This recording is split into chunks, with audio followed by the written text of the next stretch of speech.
The justices on the Colorado State Supreme Court have been inundated with death threats following their Tuesday evening decision that Donald Trump did engage in an insurrection and therefore is disqualified from being on the ballot in the state of Colorado next year. These judges followed the letter of the law. They looked at the 14th Amendment, right, the insurrection clause.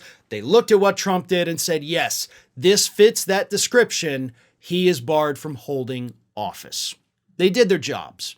They upheld justice.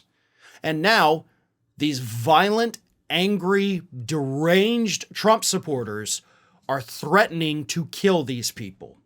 Let me read you some of these comments compiled by NBC News that were posted on Truth Social. One of them simply said, "This ends when we kill these effers." So right off the bat, it's not misconstruing it as violence or, suggesting they're death threats when they're not. Nope, this person literally says, this ends when we kill them. So take that for what you will. Another one said, posting an old joke, it says, "What do you call 7 justices from the Colorado Supreme Court at the bottom of the ocean? A good start." That's not funny. That's not as much of a threat as the other ones, but it's also not even a funny joke. Another one said, this one's truly disturbing. "Kill judges, behead judges, roundhouse kick a judge into the concrete, slam dunk a judge's baby into a trash can." Right? The pro-life right says slam dunk a baby into a trash can. If it belongs to a judge, of course. I mean, these are clear as day. This ends when we kill them. Another one says, kill judges, behead judges. These people, these Trump supporters posting these messages, at the time you watch it, they should have already been visited by the FBI. Okay? These are not idle, just hypothetical things that they're posting. These are instructions. These are calls to action, and they should be treated as such. These people should be criminally prosecuted. Because as NBC News points out, and of course, as we all know because we pay attention, this follows the same pattern that Trump supporters have done every time Donald Trump gets in trouble because of something he did. Let's not overlook that part. These people aren't threatening to go out and murder people because Donald Trump is being incorrectly persecuted.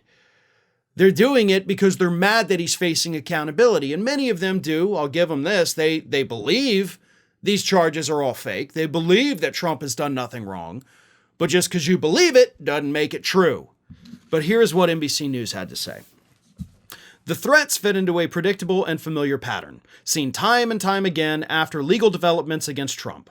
After the FBI searched Trump's Mar-a-Lago home in Florida, a man who had been at the U.S. Capitol on January 6 attacked the FBI field office in Cincinnati with a nail gun while holding an AR-15 style rifle. When a grand jury in Georgia indicted Trump, some of his supporters posted the grand jurors' addresses online. When U.S. District Judge Tanya Chutkan was assigned to special counsel Jack Smith's federal election interference case against Trump, she faced threats from Trump supporters. A federal appeals court pointed out the pattern when it upheld a narrow gag order against Trump in his election interference case this month, noting that those he publicly targets are often threatened and harassed." It's gotten to the point, though, and this is what is so interesting about this, is Trump's reaction to this Colorado ruling was obviously unhinged, and he's posting all these clips from Fox News all week. But he actually, so far as of this recording, had not gone after the judges themselves. But he has trained his base to the point where he doesn't even have to do that anymore. He doesn't have to name the people. He doesn't have to call them out specifically because he's trained his base to know, like a Pavlov's dog kind of thing, that anytime a court does something, they have to go attack. It took him a while. He had to get them properly trained because every time a bad thing would happen in court, he would attack, they would threaten. But now he doesn't even have to attack because they know that a bad thing happens in court, we have to threaten. That's how well he has trained this army of loyal lapdogs. And it's putting judges across the country in possibly imminent danger.